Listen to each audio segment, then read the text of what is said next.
The Earth is a complex system where changes in one component, however small, can affect all four environmental spheres with unintended and potentially far-reaching consequences. Since 1865, the growing human population, coupled with the increased development and industrialization, has caused global per capita energy levels to increase 70 times.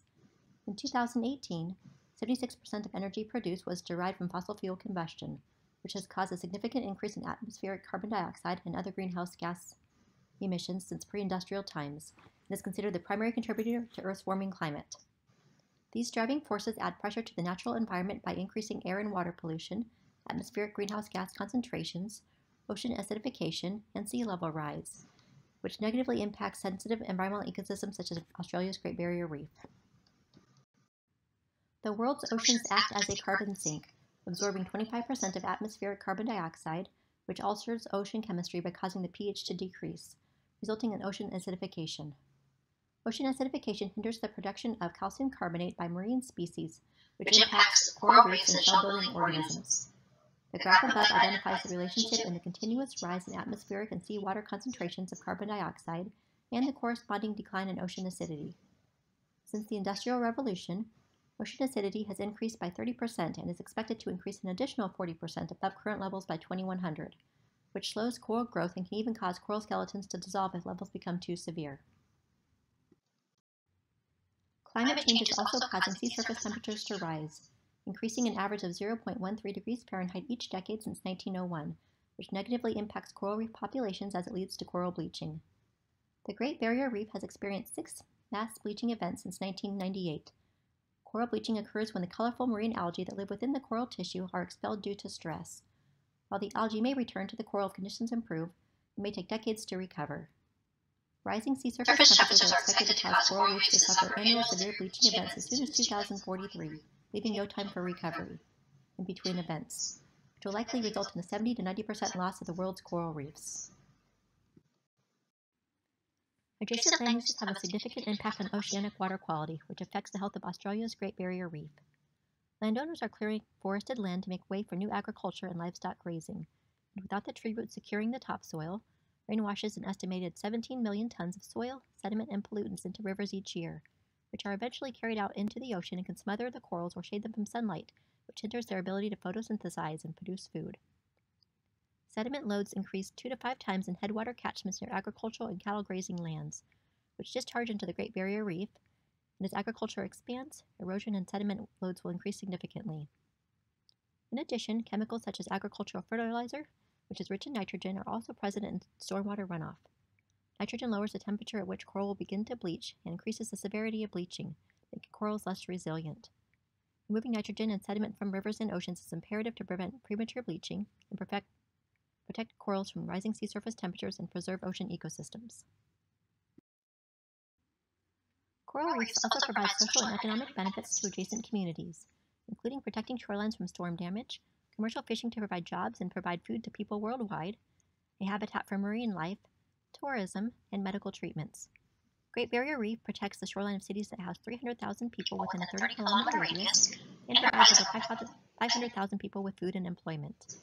It serves as a habitat for 400 species of coral, 1,500 species of fish, and 4,000 types of mollusks, which draw tourists from all over the world. The Great Barrier Reef Marine Park experienced approximately 1.79 million visitor days in the fiscal year that ended on June 30, 2020, which had a multi-billion-dollar economic impact on the local economy.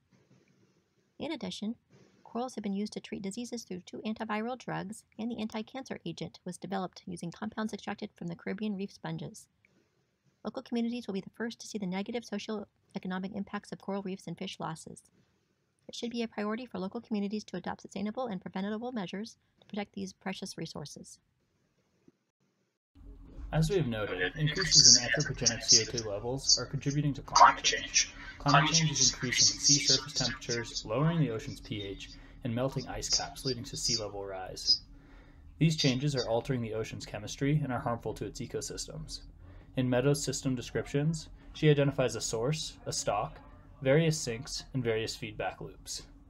When looking at the system that contributes to the degradation of the Great Barrier Reef, we can identify the main threat to the reef as climate change, thereby implicating carbon emissions.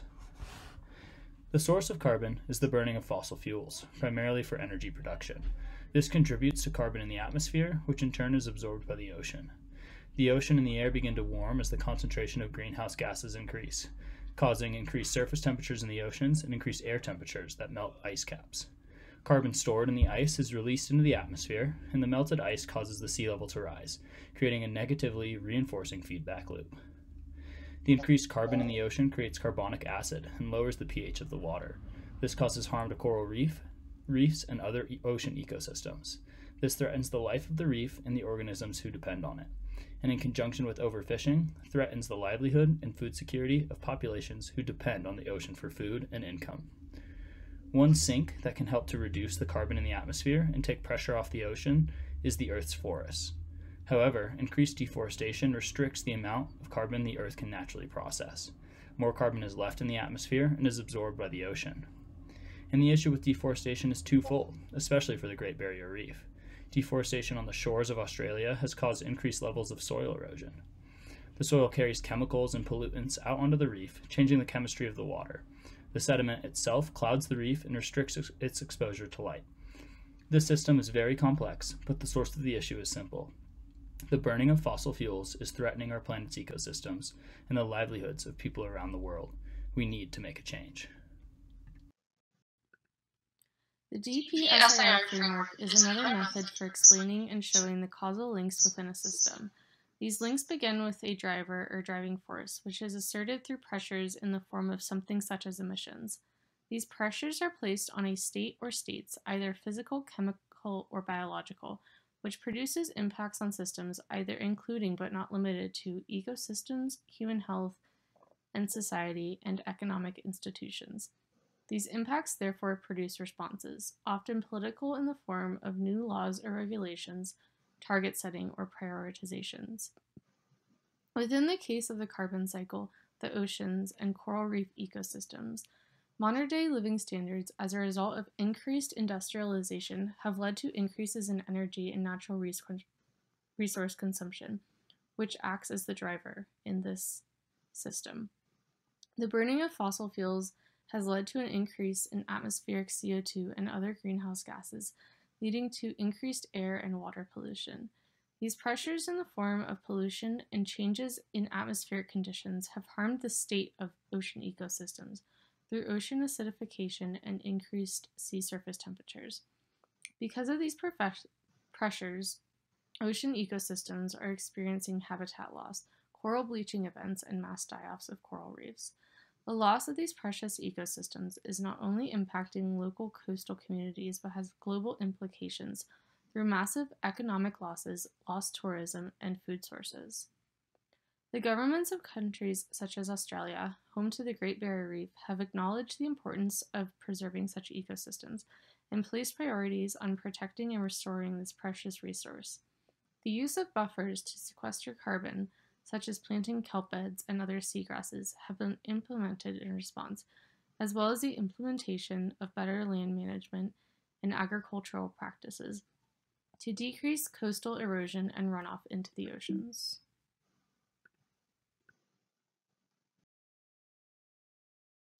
Sustainability is the idea of focusing on the current generation's ability to meet their needs without compromising the ability of future generations to do the same. It is typically broken down into three different but very interconnected areas: environmental, economic, and social. As previously mentioned, there will be major environmental impacts with ocean acidification, increased sea surface temperatures, and sea level rise. But two not as known effects that will impact the environment are altered weather patterns and changes in ocean currents. Depending on the area, we could see a range of weather from more intense and more frequent flooding to heat waves to cyclones and everything in between. Along with that, it has been observed in the East Australian current that the speed is increasing, which can have detrimental impacts on how eggs, larvae, and juvenile organisms are naturally distributed. Economic sustainability supports economic growth without compromising the social, environmental, or cultural aspects of a community. Climate change will have many impacts on the Great Barrier Reef's economy through shoreline protection, fishing and fisheries, and tourism. It has about 2,900 reefs that protect more than 300,000 residents from erosion, waves, and storms. If the reefs can no longer provide this service, it would cost $438 million in Australian dollars to replace the protection. Along with that, fisheries provide more than 199 million in Australian dollars to the economy and 1.7 billion in Australian dollars per year in tourism. Social sustainability encompasses equity, justice, human rights, social justice, community resilience, and much more. Generational justice is a big concern for the Great Barrier Reef because those that cause the problems are not going to be the ones that have to deal with creating solutions, funding those solutions, or the repercussions of the problems. With that, social resilience is the ability of communities to absorb external changes and stresses while maintaining the sustainability of their livelihoods. A survey that was conducted showed that 83% of fishers in the area claimed that fishing was the source of income for their household. These changes are disrupting the reefs that will have major impacts on the livelihoods of those dependent on it. It's not easy to just go get another job, as 64% of the fishers claim to have below a year 10 education level. The current system does not support sustainability for any of the three areas, and as humans continue to harm the natural world, it will become more difficult for ecosystems, economies, and populations to recover. Changes in the system have to be made in order to help stop or lessen the negative impacts. Individuals living in coastal areas in close proximity to coral reefs can implement a wastewater garden or ecological waste recycling system to clean and control their runoff. Using organic fertilizers and limiting consumption of water will reduce contaminated runoff from gardens. Volunteering in ocean cleanup or organizing cleanup events is an excellent way to learn about the importance of coral reefs while directly helping improve their habitats. The implementation of ocean literacy courses and better information flows helps individuals learn about coral reefs and the role these ecosystems play in the health of the ocean. More extensive awareness of the threat of coral reef loss can influence policymakers by increasing social resilience. Reducing individual carbon footprints as an effort to lower global CO2 concentrations can slow the negative effects of climate change on reef populations. Corporations have the resources to plant wide-scale vegetation and seagrass farms, making up for job loss from overfishing and lost tourism from damaged reefs. Seagrass grows quickly and provides a constant supply of jobs. Proper land management practices such as reduced fertilizer use, proper sediment runoff control and erosion control, including landscape buffers adjacent to waterways to reduce runoff, are important sustainable measures which must be implemented. Limiting sediment runoff will allow corals more time to respond to warming oceans and future bleaching events. Corporations that work with at-risk corals can implement field-based cooling systems. Any influence a corporation can have on policy should be used. An essential legal procedure is the establishment of marine protected areas.